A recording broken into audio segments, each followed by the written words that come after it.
Akkam jirtu jaalatamtoota hordoftoota Gadaa Miidiyaa Neetwork.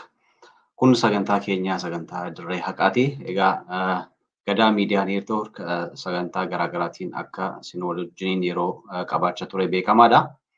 Ammas guyyaa har'aa kana haala taateewwan biyya Oromiyaa fi Itoophiyaa keessatti ta'aa jiruun wal qabatee keessummaa Dirree Haqaa irratti affeerrannee wal wajjiniin haasofnu qabna.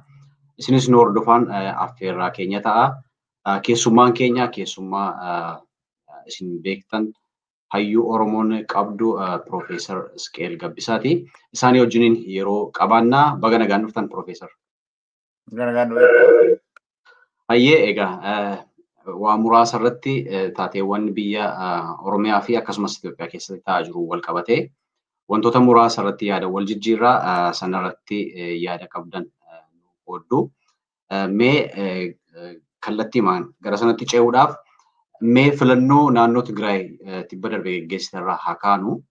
Filannoon yeroo darbee naannoo Tigraay yeroo marsaa ja'affaadhaaf yeroo akka federaalaatti dhorkamee jiru yookiin immoo mootummaan biyya sana bulchaa jirra jedhu ofiin jedhee of waamu sun addaan kutee holdi godhee jirutti Tigraay ofii geggeeffattee jirti.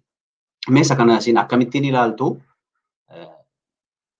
Gama kanaan immoo achumaanii dhiibbaan uumuu danda'u biyya sana irratti dhiibbaan qaqqabsiisuu danda'u hin miidhamu hin fayyada biyya sana waan wal qabsiistanii waliin nu kaastu.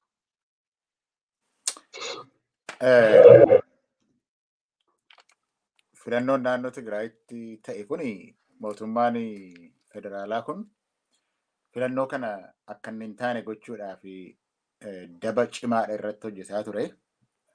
Ogguu duraa yoo filannoon kun hin deema ta'ee nuti warri federaalaa mootummaa federaalaa haadholiidhaa fi daa'imman dhiiga kan dhangalaasne jedhee doorsisaadha ture.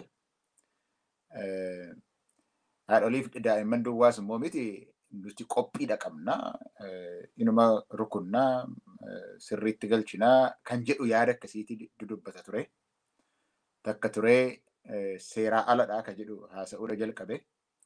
Kun seera Itoophiyaatiin fudhatama hin qabu jedha. Seera Itoophiyaa muummichi ministeeraa kun dubbatu seera isa akka haaraatti yookiis heera Itoophiyaa akka haaraatti ofii hiikkootti kennate sana. Wanni sun ofiittuu hiikkoo wanta barbaachisu hin turre. Waggaan 5 jechuun waggaanuma 5 jechuudha. Hiikkoo seeraa barbaachisaa hin turre garuu isaaf akka tolutti isaaf akka ta'utti akkasitti qopheeffateeti kanatu seera jedha ture. Isa cabsuudha ta'a seera heera Itoophiyaa balleessuudha ta'a boordii filannoo ittiin beekamtii hin qabu ta'a jedheeti dubbataadha ture. Dhumarratti immoo bahee nuti waraanallee waraannu waraanaafis qophii hin qabnu garuu mootummaan naannoo Tigraay waanuma hin barbaachisnetti horii baasuurra osoo misoomarra oolcheetii wayyaa kan jedhu dubbataadha ture. Amma ta'uunsaa garuu akka filannoon kun ta'u murtii mootummaan naannoo Tigraay murteesse kun jala muramamee himamuutu irra jira. Maaliif yeroo baay'ee namni yeroo dubbatu TPLF jedha. TPLF miti kan murteesse kan seera itti baase kan koomishinii haaraa dhaabe caffee isaaniiti caffee naannoo sanaati. Isa kun ta'uunsaa akka inni murtaa'e gaafa baru garuu isa dur carabaa mircaadha kan jedhu waan meeqa maqaa adda addaa itti baasu irratti ani xiyyitiin erguu garuu maaskiidha erguudhaan barbaada. Waanuma halleefuu TPLF itti filama kanaaf rakkoon qabu jedha. Hagan beekutti garuu gaafama sana galgalayyuu gaafa filannoon sun ta'e galgalayyuu muummichi ministeeraa dhumti kun Dr. Dabratsiyooniitii bilbilee maaliifiti maqaana balleessituu maaliif maqaana xureessituu maaliifiti na jibbituu jedheeti akka kadhaatti galeeraa jechuudha. Kanaaf waan nama jechuudha barbaade mootummaan federaalaas mootummaan naannoo Amaaraas wanni kun karaa irratti akka inni hafuuf gaafa eegalamellee sagalee kennuun yeroo eegalamellee karaatti hambisuudhaa fi wanti isaan hin godhin hin jiru ture. Kana hundumaa keessa darbeeti kan inni ta'e jechuudha. Sababii kanaaf injifannoodha jaraaf jechuu kooti. Injifannoodha warra naannoo Tigraayii fi akkasitti ilaalamuudha qaba Tigraay keessatti. Injifannoon isaa kun immoo daba irratti godhatame kana keessa darbuu duwwaa ta'uu hin taane akkaataa isaan itti dubbatanitti Tigraay nama gara 65,000 wareegamaniiru qabsoo kana keessatti. Namni gama 100,000 madaahaniiru. Kun immoo kan ta'eef kan isaan jedhan wareegamni kun hundumtuu kan inni bahee fi sababni kun hundumtuu ta'ee fi mirga ofiin hiree ofiin murteeffachuu mirga mootummaa filannoodhaan dhaabbate jalatti buluu isa nurraatii fudhatamuu hin danda'amu jedhu kanas mirkaneeffataniiru. Kanaaf injifannootti ilaalamaa jechuudha. Achi alatti Tigraay keessaati alatti akkaataan an ilaalutti kun ilaalcha kooti. Akkaataan itti ilaalutti tokkoffaa mootummaan federaalaa kun heerri biyya Itoophiyaatti bultu kun kan ammatti bultu 1995 kan dhaabbate suni akka hin barbaachisnetti jijjiiramuun akka irra jirudha kan inni fedhu. Waa'ellan isaatii wajjin kan isaan fedhanii seeruma kana jijjiiruudha nuti keessatti qooda hin fudhanne gaafa seerri kun tumamu. Kanaaf qooda waan keessatti hin qabnetti seera jennee hin fudhannu kan jedhanidha.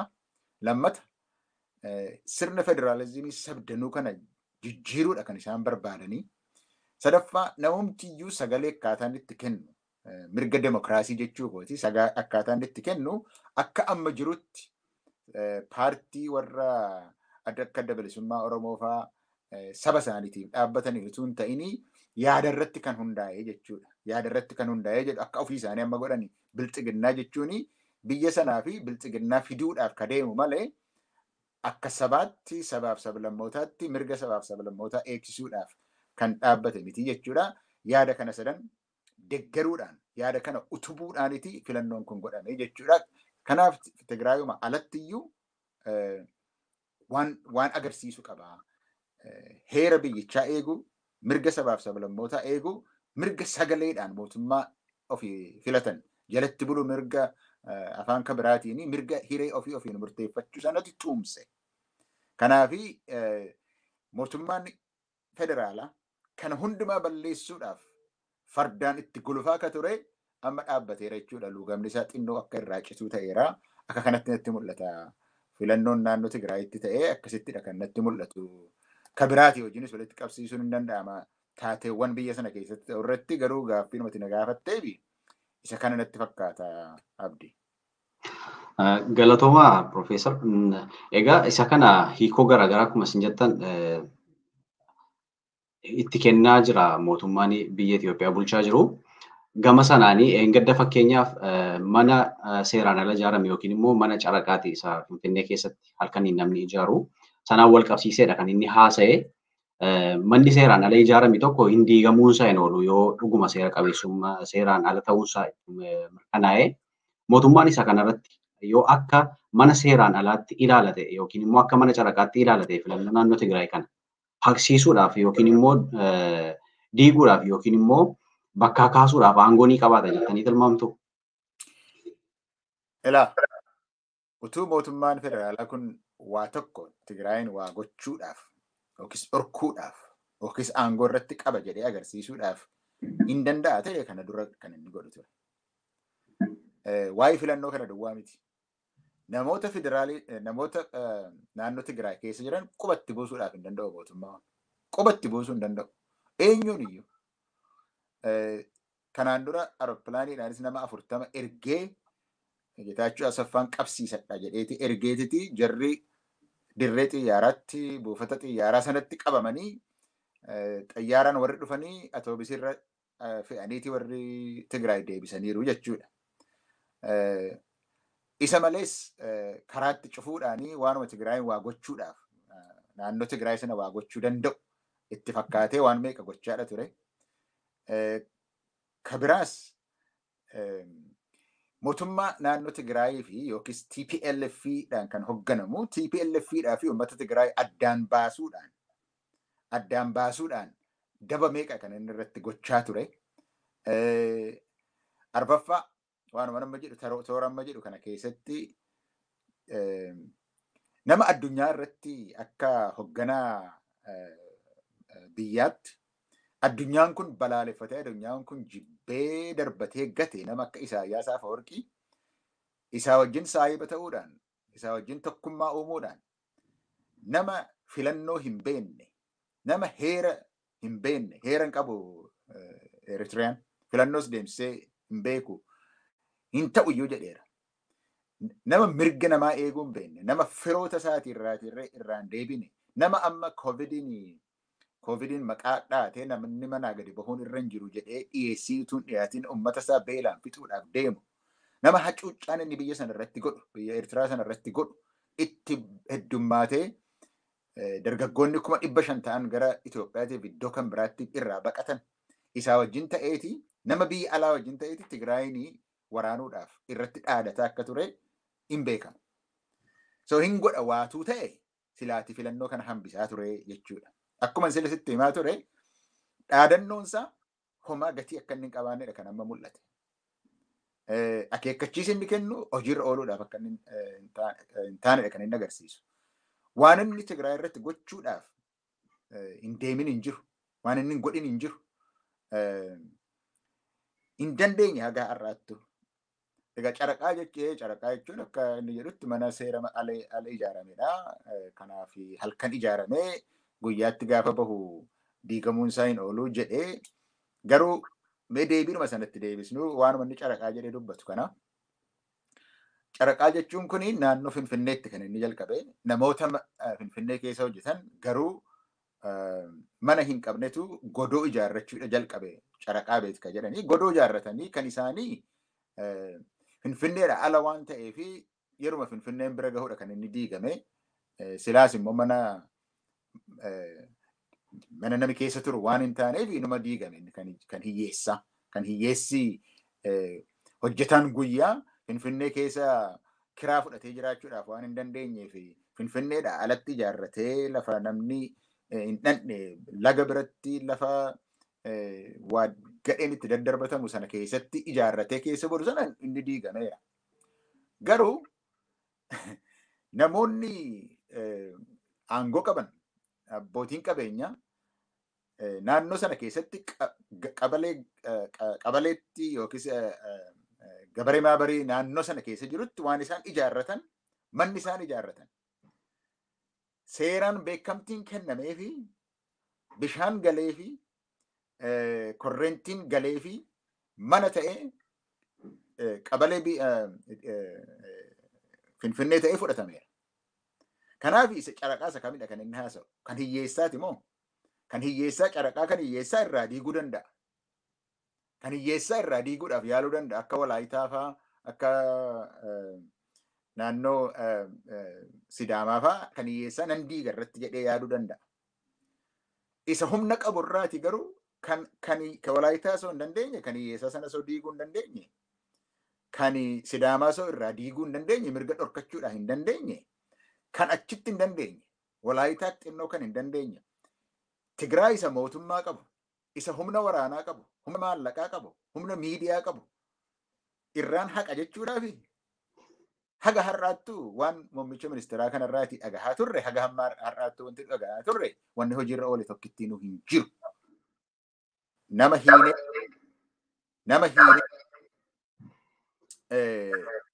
hin qorannu jechaadha ture. Nama ajjeesuun mo'amuudha jechaadha ture.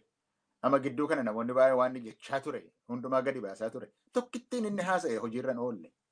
Kanaafi nugusuma 4 kiiloo gadii taateef mootii 4 kiiloo taateef waa tokko gochuudhaaf hin dandeessu utuma haasoftu utuma afaaniin haasoftu waan karaatti hafuudha malee mootummaan naannoo Tigraay irratti mootummaa haaraan in ijaarama filannoo amma ta'e irratti hundaa'e mootummaan sun waggaa 5 tura. Waggaa 5 kana keessatti immoo eeyyama uummanni Tigraay kenneef haaromsateetiti achi as baha. Sababii kanaatiif yoo wal bira qabnee ilaalle waan muummichi ministeeraa kun amma har'aatti gochaa ture waan nuti Tigraay immoo gochaa ture yoo ilaalte injifannoo ammaattuu kan argate Tigraay malee namicha sana miti. Inni ofiisaa xiqqaatee xinnaatee biyya Finfinnee keessatti waan muummicha ministeeraa irraati hin eegamne gochaa waan muummicha ministeeraa irraatiin eeganama dubbataa akkasittiin itti diraamaa hojjetaadha jiraataa dubbiin garuu waa'ee diraamaa miti jechuudha. Tigraay irratti waa tokko iyyuu gochuudhaaf hin danda'u siin jechuudhaaf hin jedhe waan tokko illee gochuudhaaf hin danda'u waanuma isaan jedhan fudhatee wajjin jiraachuudhaaf adeemaa jechuuf hin jedhe. Galatooma waan bal'aadha kan isin nuu kaastanii beekamaadha egaa. Kan hiyyeessaa akkuma diiganii kan sooressaa irratti immoo faallaasaa inumaayyuu ibsaa gashaa fi bishaan gashaa fi akkuma jiraatanii akkuma kana amma maaskii erguudhaaf qophiirra jiraachuusaa isaaniis ibsaniiru. Gama kan biraatiin mee haala filannoo sana keessaa baanee gara Oromiyaatti yeroo deebinu tibba darbe keessa hawwanii fi qarreen magaalaa Awwadaay keessatti hiriira jabaa geggeessanii hiriirri sun bakkoota garaagaraatti babal'atee iddoo baay'eetti deemamaa jira. Biyyoota hambaa garaagaraa keessattis taateewwan kun mudachaatii jiru. Mee inni kun siyaasa Oromoo hammam fayyaduu danda'a jettanii yaaddu? Hirmaachuun dubartii qabsoo keessattis haa ta'uu, hawaasa keessattis haa ta'uu hedduu barbaachisaadha. Gaaffii hin qabu. Hedduu baay'ee barbaachisaadha. Maaliif qaama Oromoo keessaas kan saba kan biraatiis qaama Oromoo keessaati qaama walakkaa caalaa waan ta'anii fi humni isaanis qabeenyi isaanis dubartoonni immoo hawaasuma keessatti akka dubartootaatti gaheen isaan qabanii ittuu bal'achuu qabaa jechuudha. Inni Awwadaayitti ta'e tokkoffaa maaliif akka ta'e yoo dubbannee mootummaan federaalaa Oromiyaa irratti waraana labsee jira. Oromiyaan waraana keessa kan isheen jirtu. Gara lixaatiif gara kibbaatti irratti dheeratee yeroo dheeraadhaaf waraana jalatti habulu malee amma Oromiyaan akka jirutti waraana jala ta'eera. So waraanatu irratti labsamee jira. Akka toftaatti immoo waraana keessatti yeroo seenaa keessatti waraana keessatti wanti godhamaa ture maalidha yoo jette warra waraanaatu warra humna hidhataa kanatu hin gudeedu dubartoota gudeedu. Dubartoota gudeeduun fedhii dhiiraa sana guutuudhaaf osoo hin ta'in namni gudeedame dubartiin gudeedamtee hamileetu caba. Hamileen waan cabuu fi deebi'anii qabsoo keessatti yookiis immoo mormii keessatti qooda fudhachuudhaaf hin danda'an waan jedhamuu fi akka toftaa waraanaatti fudhatameeti kan inni hojjetamu jechuudha. Naannoon Awwadaay baay'een isaa nama musliimaati. Bakka sana keessatti nama gudeeduu jechuun akka yakka cimaa tokkotti waan ilaalameefiti sochiin achi keessatti dhohee jechuudha. Gudeedamuu sanatu hin ta'u jedhaniiti haadholiidhaa fi hawwan qarreen deeggarsa qeerrootii fi uummata Oromoo naannoo sanarraatiitiiniti waan kana fashaleessuudhaaf ka'ee jechuudha. Gudeedamuun nu gahee jechuudha. Sababa gudeedamuutiin immoo nama hamilee cabsanii qabsoo keessatti akka fudhannu gochuun waraana keessatti akka toftaatti akka fudhatamu sanatti harkatti qabuudhaatiifiti namummaa dubartoota sanaa kabachiisuudhaaf duwwaa osoo hin ta'in dubartoonni qabsoo keessatti akka isaan bahan godhee jechuudha. Akkasittidha kan inni ilaalamuun irra jiru. Waan mootummaan akka toftaatti itti dhimma bahe sun qabsoo kana keessatti dubartoonni haalaan akka itti gadi bahaniitii fi mirga mataa isaaniitis ulfina mataa isaaniitti akka eeggatan duuba isaanii dhiirris qeerroonis hundumtuu duuba isaanii jira. Kanaaf akka humna haaraatti achi as bahan waraana kana keessatti toftaa godhee mootummaan waan gadi baafate sana harkatti fashaleessan. Awwadaayitti jalqabu Awwadaayitti namni baay'een gadaa ba'u malee naannoodhuma baha sana keessatti magaalaan keessatti hin godhamin hin jiru. Gara Arsii keessattis kan itti hin godhamin hin jiru. Lafatti gudeedami kun baay'ate namni immoo gudeedama kana irratti balaaleffate wanni kun waan haraamuudha uummata irratti hin godhamu kan jedhe dhiibbatee achi as ba'uunsaa waan cimaadha. Qabsoon kun hammam akka inni cimaa deemedha kan inni agarsiisu jechuudha. Itti aansee karaa Oromoo immoo yoo fudhatte karaa qabsoo kana keessatti yoo fudhatte immoo humni dubartootaa qabsoo kanatti akka kanatti itti dabalamuunsaa qabsoon Oromoo qabsoon diddaa gabrummaa Oromoon yookiis dhaloonni dinnee kun dhaloonni nu gahe jedhe kun fudhatee gadi bahee toftaan isaa harkaa hin dhumu jechuudha. Mootummaan tariitii qeerrootu gadi bahaa irrattan dhukaasa jedhee yaadee jira. Garuu dubartoonni bahanii hawwan gadi bahanii qarreen gadi bahanii mormuusaa waan mootummaan eege waan hin taanee fi toftaa mootummaan hin eegin fudhatee gadi itti bahee. Dubartoota ajjeese jechuun mootummaadha kanaa fi mootummaa kan biraati jechuun kan namni keessa jiruuf qaanii guddaadha dubartoota ajjeese jechuun dubartoota hidhe jechuun. Kun garuu mootummaa safuu hin beeknedha bara. Safuus waan hin beekneef seeras waan hin beekneef namni maal naan jedhaas kan hin beekne yoo ta'ee fi ittuu gadi ba'uudhaaf hin danda'a. Garuu toftaan Oromoo kun toftaan ittiin qeerroodhaaf qarreen qabsoo kana kan marsaa kanaa kan yeroo ammaa kana qabanii jiranii hammam akka inni gadi fageenyaan itti yaadatamee karaa mootummaan yaadatu hin ta'in karaa mootummaan hin yaadin itti dhufee mootummaa kana kokkee qabee jirudha kan inni agarsiisu. Ittuu itti jabaachuusaa qabsoon kun ittuu itti jabaachuusaa ittuu itti dagaaguusaa agarsiisa. Akkasitti natti mul'ata. Waan awwadaa irratti eegalee garuu Oromiyaa baay'ee iddoo baay'eetti Oromiyaa bal'oottis kan daddabalamaa jiru akkasittidha. Kan duwwaa immoo miti. Wanni ilaalamuun irra jiru qabsoon amma godhamaa jiru kan Oromoo biyya keessatti duwwaa miti. Ji'a lama guutuu amma ji'a lama iyyuu caaleera. Ji'a lama guutuudhaa fi biyya ambaatti biyya alaatti wanni godhamu sun guyyaa guyyaadhaan Awurooppaa haa ta'u, Austraaliyaa haa ta'u, Ameerikaa haa ta'u, addunyaan waa'ee kana akka inni baru godheera. Kana keessatti biyya Jarmaniitti ka jalqabe kan dubartoonni jalqaban, dubartoonni duwwaan bahan, innis iddoo kan biraatti daddabalamee bahuun isaa addunyaan akka hubatu, maaltu ta'aa akka jiru biyya sana keessatti akka inni addunyaan hubatu godheera. Kunis bu'aa tokko tokko buusuu jalqabeera. Amma ergee filannoo Tigraayin qabachiisee yoo laalte addunyaan miidiyaan addunyaa mootummaan kun akka inni gatii hin qabne keessumaa muummichi ministeeraa sun kan badhaasa nagaa argate jedhamee addunyaa irratti bardeen gaddaa akka kana faarsame hammam akka biyya bulchuudhaaf hin dandeenye dandeettii hin qabne rakkoo amma jirtus furmaatatti fiduudhaaf kan hin dandeenye akkasitti dubbachuun isaanii waan qarreen Oromoo dubartoonni Oromoo addunyaa kana keessatti Jarmaniitti fakkeenyaaf torban tokko mana embasii sana qabanii taa'uun isaanii Londanitti dhaqanii akka sana embasii fudhachuun isaanii addunyaa biratti iyyuu sagaleen Oromoo kun akka inni dhagahamu godheera. Maaliif dubartoonni achi as ba'anii akka kanatti dubbatan jechuun dhiirri yoo ta'e yeroo kan biraas waan manni godhudha. Dubartoonni garuu adda durummaan itti bahuun biyya keessatti duwwaa osoo hin ta'in jabina qabsichaa kan biyya keessatti calaqqise duwwaa osoo hin ta'in biyya alaatti iyyuu waan bu'aa buusedha jechuudhaaf hin jedhe. Baay'ee galatooma. Beekamaadha wanti taateen Oromiyaa keessatti ta'aa jiru. Harki caalaansaa waanuma isin amma kaastan kanaan wal qabata. Egaa hawwanii fi qarreen biyya Oromiyaa keessa jiran immoo baay'ee miidhama hamaa keessa kan isaan jiranii. Gudeeddaan irra ga'uun dhalli isaanii fuula isaanii duratti jala ajjeefamuun wantoota garaagaraatu geggeeffamaa jira biyya sana keessatti. Isa kana hadheeffatanii kaasuu isaanii akka inni ibsu isinuu kaastanii jirtu.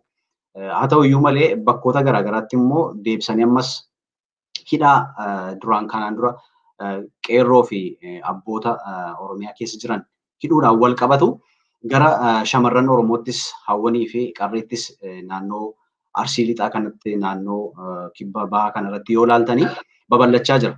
Sana qofaatu hin taane immoo hidhamtootumti kanaan dura mana hidhaa keessa jiran mataan isaanii deebi'anii madda galii mootummaa ta'aa fi waan jiran fakkaatu gaafa teenyee ilaallu. Mirga wabii 10,000 amma kanaa waamte malee hin baatu yerootti jedhutu jira mootummaani.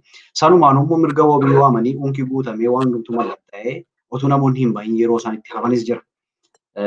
Mee wantoota hidhaa yeroo ammaa hammaataa jiru biyya Oromiyaa keessatti hammaataa jiru kanaaf mootummaan immoo wal qabsiisee akka madda galiitti kan inni lafa kaa'atee qarshii 10,000nis namoota akka mirga wabiitti gaafachaa jiru kun akkamiin ilaalamame? Isin gama keessaniin maal hiikoma akkamitti ilaaltu? Hidhamtooti kun yakka illee qabaatu yakka tokko tuun qabaatiin kan isaan mana murtiitti dhiyaatan. Ji'a lama guutuu mana murtiitti dhiyaataadha jiru, itti deddeebi'aadha jiru, ammayyuu qorataadha jiru malee yakki keessan kana jedhamee kan itti kenname hin jiru. Jiraachuus hin danda'u. Maaliif yakki waan hin jirreef. Manni murtiis mana murtii miti amma. Seeraan ka deemu miti. Seera hojiirra oolchuudhaaf osoo hin taane meeshaa mootummaa ta'eetiiti hojjetaadha jira. Kanaaf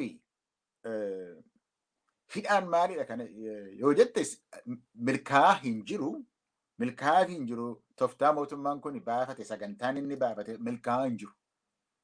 Silaati amma akka mootummaan kun sagantaa bitootessa darbe keessa baafatetti sila haga yoonaatti warra sabaaf sablammootaa hunda mana hidhaatti naqee heera biyyichaa jijjiiree sirna federaalizimii sana cicciree osoo namni tokko isaan wajjin morkachuu bakka hin dandeenyetti dirree ofii carabate sana keessatti filannoo godhee hammammaatti fixachuudhaaf ture. Kun hundumtuu hin taane. Toftaan inni baafate sila mootummaan hidhaa waan ati jette sana keessaa toftaan inni baafate suni sababa uumuudhaaf ture. Fulbaana 30 irratti guyyaan inni itti filatame yeroonsaa hin dhumaa. Kanaaf mootummaan kunis mootummaa heeraa ala ta'u ta'a. Waan jedhamu waan jiruu fi guyyaa sana immoo ilaalchisee sochiin Oromiyaa keessatti ka'uunsaa hin oolu. Sababa kanaatiif haga yeroo sanaatti tuu hin eeginiiti ammuma jalqabe jeequmsa. Maaliif waan dhiita'ee jiru sana xinnoo ishee dhoosuudha barbaachisa malee gaafa sana yoo ofiisaatiin dhohe silleessi galaafatuudhaaf hin danda'a jedhamee waan gorsi kennameefiti. Ajjechaan Hacaaluu sun godhame. Ajjechaan Hacaaluu sun immoo ajjechaan Hacaaluu ofumaatii ta'e miti. Ajjechaan Hacaaluu mootummaadhuma kanatu godhe. Amma maal na godhu gaa jedhe mootummaadhuma kanatu godhe. Hacaaluu kan ajjeese mootummaa kana. Akkamiin beektaa jette? Hacaaluun ajjeefame bulee isaa mataan cunduuraa mootummaa Oromiyaa namichi pirezidentii jedhan sun gadi bahee kan ajjeese shaneedha jedhe. Shaneetu ajjeese jedhe. Maal jechuudha yoo jette Hacaaluun kan Ambootti dhalate.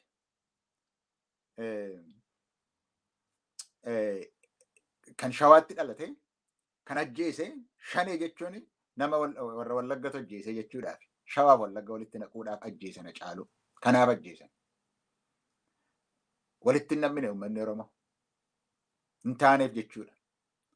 Shaashamanneetti kan isaan gochuudhaaf adeemanii Amaara ajjeesanii ofii isaanii Shaashamannee gubanii dhaabbatee ilaalaa ture mootummaan hin beekna. Humni federaalaa, humni raayyaa ittisa biyyaa, humna federaalaa kan hin jedhu poolisii federaalaa jechuu kooti. Kan raayyaa ittisa biyyaa, kan Oromiyaa poolis kan jedhan, kan magaalaa Shaashamannee kun hundumtuu humni kun taa'eeti ilaalaa ture gaafa Shaashamanneen gubatu. Namni hin beekamne, namni nam Shaashamannee kan hin beekne Shaashamannee gubanii namoota dhaloota Amaaraa qaban qalanii Oromoodhaa fi Amaara walitti naquudhaaf turan innis hin taane. Kana keessaati ta'eeraaf waan ati jettu hidhaa sababa akkas godheef Oromoon waan akkasii waan godheef mana hidhaatti dhaqee mana hidhaatti hambifachuudhaaf waan yaalu itti fakkaate ture hin taaneef.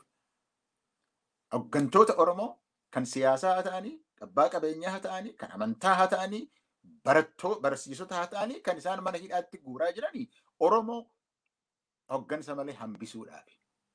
Hooggansa malee erga hambisaniitiin booda immoo Oromoo kana jilbeenfachiisanii sirna nafxanyaa jalatti bulchuudhaaf kan isaan yaalan. Kun hundumtuu aga ammaatti hin milkoofneef. Uummata Oromootu dideen, uummata Oromootu dura dhaabbate. Ammas warra mana hidhaa jiran mirga wabii jedhee kan manni murtii itti murteesse sana kan didaa jiru poolisii fa'i. Laali.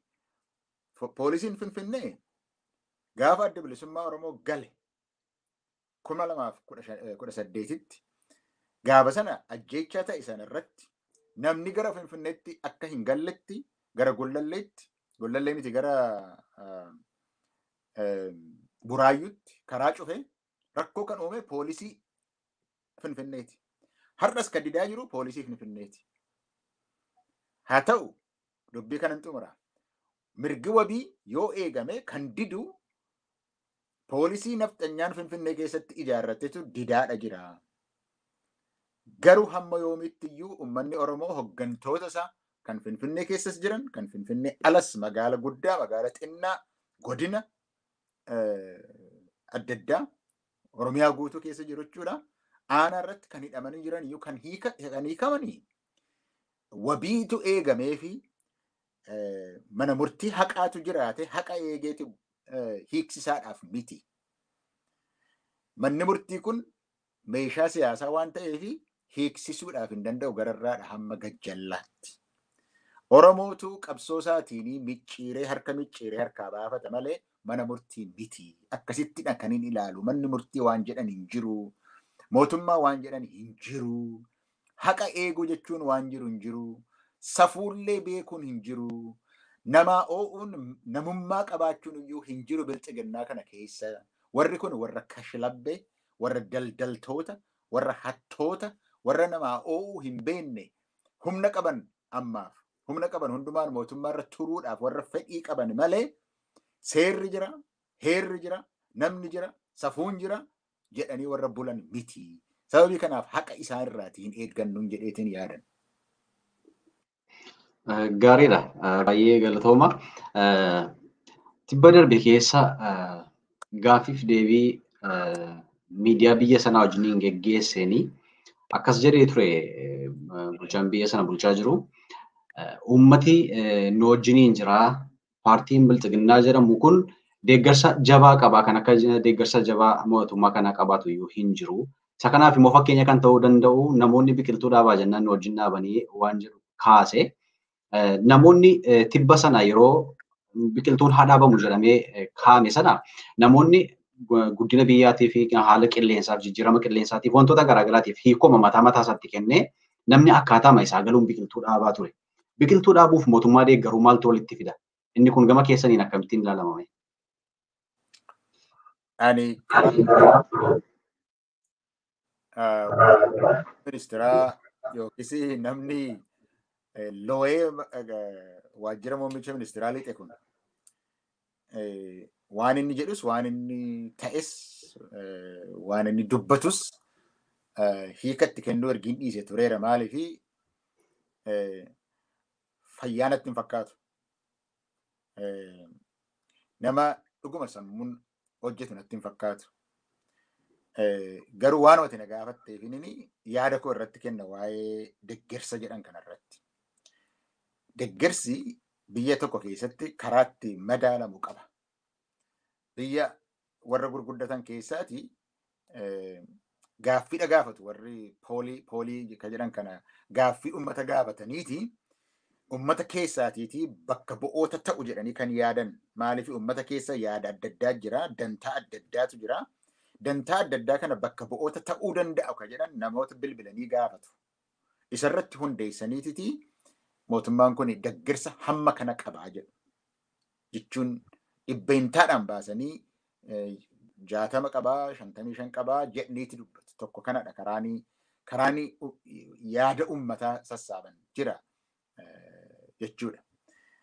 Waan akkasii miti kan muummichi ministeeraa sun dubbate waan addunyaan ittiin deeggarsa mootummaan aangoorra jiru tokko, mootummaan aangoorratti bahee jiru tokko qabu karaan ittiin madaalan, karaan ittiin lakkaawan tokko kanadha. Yaada uummataa, public opinion. Yaadi uummataa maal jedha ka jedhu gaaffii uummata sana gaafatta. Kanatti gaafattu immoo gartuu mootummaa sana duwwaa osoo hin ta'in akkuma siin jedhee cross sectionii kana ilaalta. Dubartootas, umriidhaanis adda addummaa jiru kan hundumaa wal keessa fuuteetiti gaafatta. Kun akkasitti kan hin beeku tokko. Lammata kanuma wajjin wal qabatee kan deeggarsa qabaachuun mootummaa tokko kan beekamu filannootu ta'a. Filannoo sana keessatti aangoo irratti ol bahuudhaa fi sagalee uummataati argateeti sagalee kenname jechuudha. Sagalee sanaa uummateeti ol bahaa jechuudha. Muummichi ministeeraa kanas hin qabu. Kanas hin goone. Sadaffaan waan ati hojjetteen akka amma Chaayinaan faan nuti aangorra turra garuu uummanni jireenya fooyyee qabu akka inni jiraatu fiti hojjennaa jedhaniiti akka kontiraata galan jechuudha mootummaadhaaf uummatni. Sababa kanaatiif kan akka biyya Chaayinaa fa'aa aangorra kan turu warruma Communist Party sana ta'ee osoo jiru garuu namni akka inni hojii hojjetatee qonnaa isaas qotatee daldala isaas daldalee dinagdeen ol guddatee jireenya namaa akka inni ol fooyya'u gochuudhattiti milkaa'u. Waan milkaa'anii fi uummanni biyya sanaa suni karaa dinagdeetiin jireenya namaa ol fooyyessuu isaatiifiti deeggarsa kennaafi jechuudha. Kana keessaas hin qabu muummichi ministeeraa. Kanaaf wanti isa hafe deeggarsa qaba jechuudhaaf waan addunyaan ittiin beekee deeggarsa mootummaan qabu ittiin madaalu osoo hin ta'in kan ofiisaa baafata. Kanuma ofiisaa baafata. Isayyuu immoo inni gaafatu sun itti qophaa'ee dhufe barre. Gaaffiin sunis itti qophaa'ee muummichi ministeeraas itti qophaa'anii dhufaniititi dubbatu. Waan addunyaarra hin jirre akkasitti madaaluun. Biqiltuu meeqatu dhaabamee jedhanii haasa'u biliyoonii 5 dhaabnee jedha. Silaa biyya namni tokkoof tokko walitti ida'ee 2 jechuu danda'u irratti herrega elementarii jechuun ida'uudhumadha kun bara. Lakkoofteen walitti ida'uudha. Biyya sana keessatti biliyoonii 5 dhaabe gaafa jedhu silaa qaana'uudha qaba ture. Silaatii ofirratti illee qaana'uu qabaachuutu irra jira ture. Maaliif ji'a 2 keessatti biliyoonii 5 dhaabuudhaaf biqiltuu biliyoonii 5 dhaabuudhaaf guyyaa 60 keessatti jechuudha. Guyyaa guyyaatti miliyoonii 85 yookiin 84 walakkaa dhaabutu sirra jira jechuudha. Ta'uu hin danda'u waan ta'uudhaaf hin dandeenyedha. Soba adiidha. Soba adii. Isarrayyuu immoo darbee haramaayaan bishaan kan guutee jedha. Gatii biqiltuu nuti dhaabnee fi jedhe. Abiyaataan kan inni bishaan guutee simbirroon illee iddoo sanatti deebi'anii lubbuun itti deebi'ee gatii nuti dhaabnee fi kan inni jedhu. Amma biqiltuun inni barreen gaddaa dhaabetu naannoo Itoophiyaa keessatti qilleensi akka inni itti qilleensa jijjiireeti bokkaa buusuu jalqabeeraa jedheeti haasa'a. Sila utuu nama safuu qabaateetiiti utuu nama soba beeku ta'eetiiti kanarratti qaana'uudha qabaa jechuudha. Namoonni haramaayaa irraati naannoo sanatti ka'anii anaafillee kan na ergantu jira suuraatu. Kunoo muummichi ministeeraa haramaayaa nuu deebisaniiru galatoomanii jedhanii.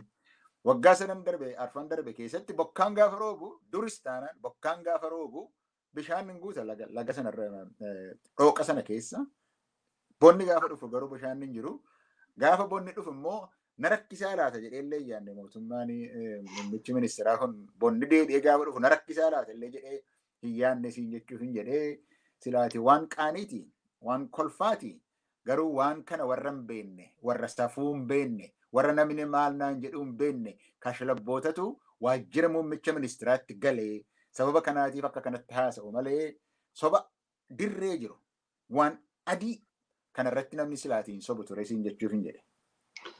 Baay'ee galatooma.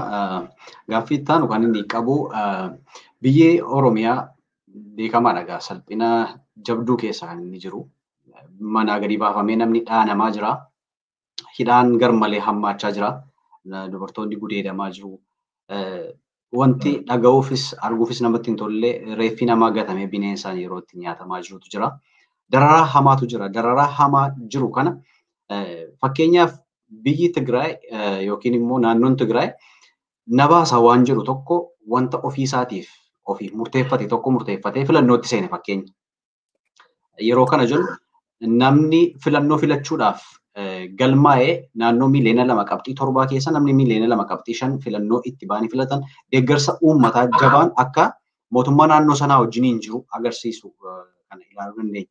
Akka Oromiyaatti dararaa hamaa jiru amma sa'aatii kana mudatee jiru kana keessaa bahuudhaaf bifa kamiin akkamittiin ofirraa qolachuu danda'a uummati Oromoo jettanii nuu kaa'uu dandeessu isin gama keessaniin.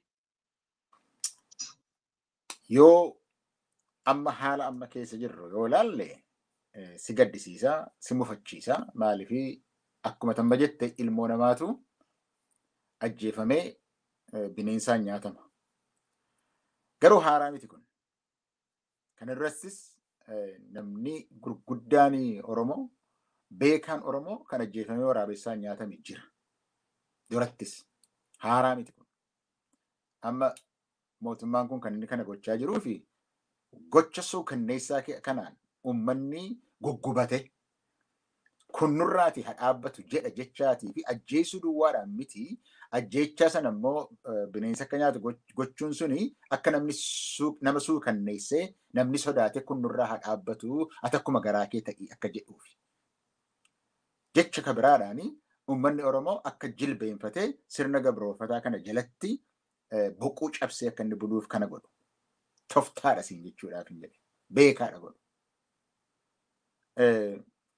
Yoo haala amma akkasitti keessa jirru kana yoo ilaallee si gaddisiisuu danda'a. Garuu haala yeroo dheeraa keessatti yoo ilaalte fagoo dhufeera uummanni Oromoo. Amma uummanni Oromoo of bareera. Waan barbaadus bareera.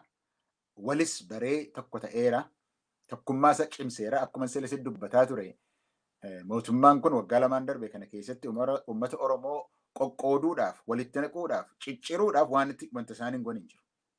Maallaqaanis, oduudhaanis, lafa hiriuudhaanis, bituudhaanis, dhaabbilee siyaasaa keessa lixanii namoota itti ergatanii, keessa liccifatanii, keessaatii diiguudhaanis waan mootummaan kun hin goone hin jiru.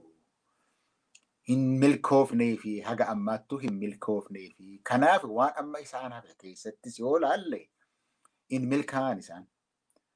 Nuti akka uummata Oromootti uummata tokko duudhaa Oromoo keessaati kan dhalanne hawwiin keenyas tokko kan ta'e uummanni Oromoo garuu carraadha qabna amma jechuudha. Carraan nuti qabnu amma hiree ofiin murteeffachuu uummanni Oromoo hoggansa dhaaba adda bilisummaa Oromoo jalatti waggaa dheeraadhaaf yaada adda bilisummaa Oromoo keessaatii burqe isa duras immoo sochii uummataa kana keessaati kan burqe hiree ofiin murteeffachuu ka jedhu sun gabaabumatti hiika dheeraa qabaachuu danda'a. Hiree ofiin murteeffachuu jechuun maal jechuudha ka jedhanii qabaachuu danda'a. Ammaaf garuu sagaleen uummanni Oromoo ofii isaatiin kennateen itti bula ka jedhu isa sana mirkaneessuudhaaf carraadha akka kanatti hin fudhadhan. Maaliif akkas naan jette yoo jette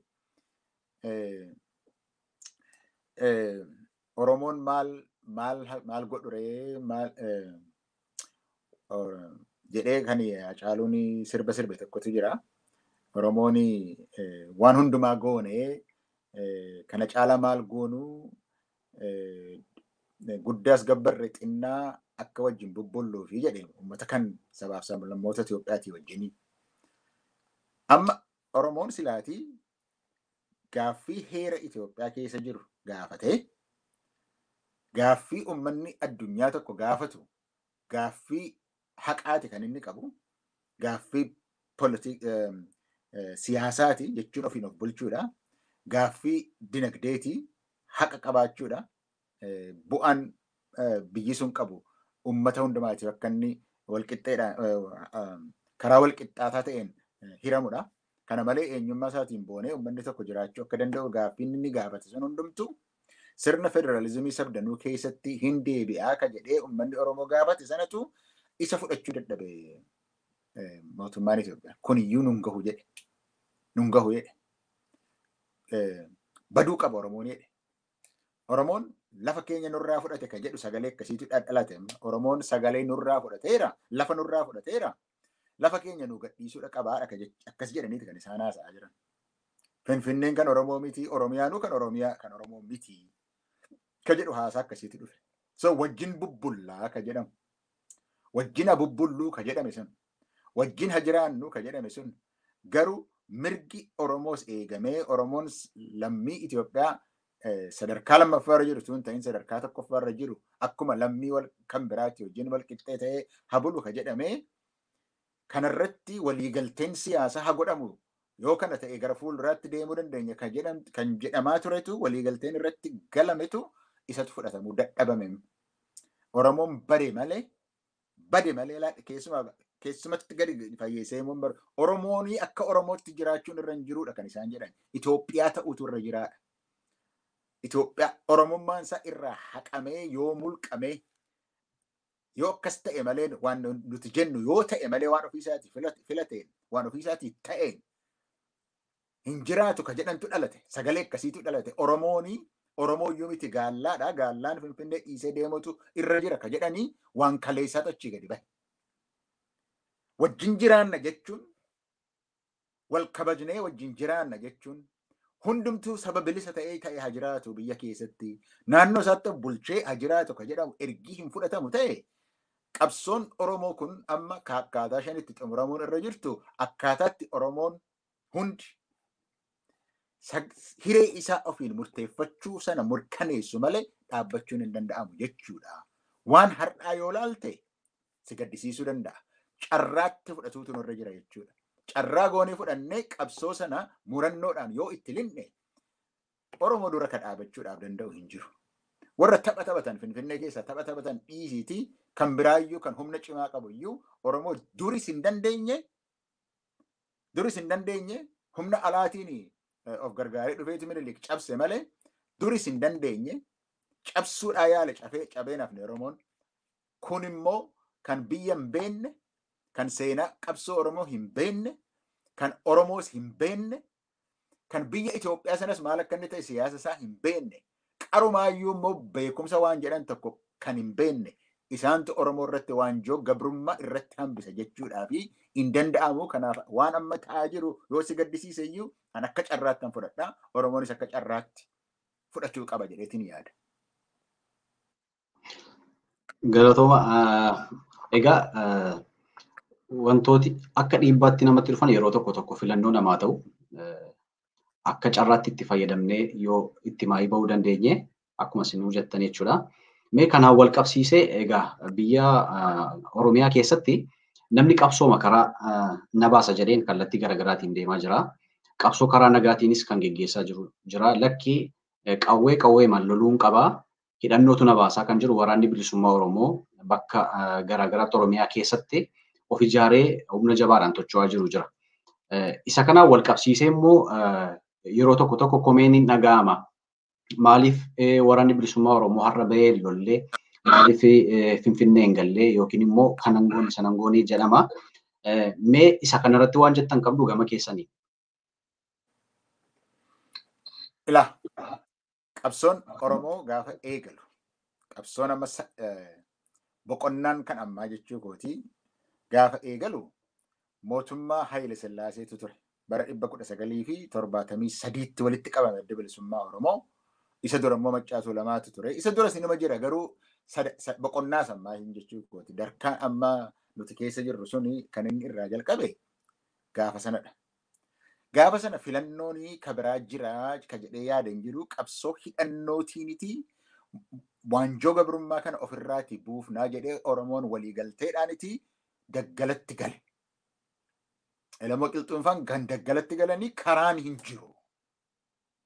Mootummaa gabrummaa Oromoo irratti waanjoo gabrummaa Oromoo irratti fe'ee jiru kana kan Minilik irraa dhalate kan Haayile Sillaaseen itti bal'isee Oromoo kana Oromummaa keessaa baasee Oromoo wal dhaalchisee lafarraa guure eenyummaa irraa guurrate Oromummaa kana balleessuudhaaf ka deemu kana hambisuudhaaf irraa oolchuudhaaf Oromummaa badiisa irraa oolchuuf na dhaggeeffadhu. Oromummaa badiisa irraatii oolchuudhaaf Oromoodhuma badiisa irraa oolchuudhaaf karaan itti danda'amu toftaan nuti itti baanu qabsoo hidhannootiidha.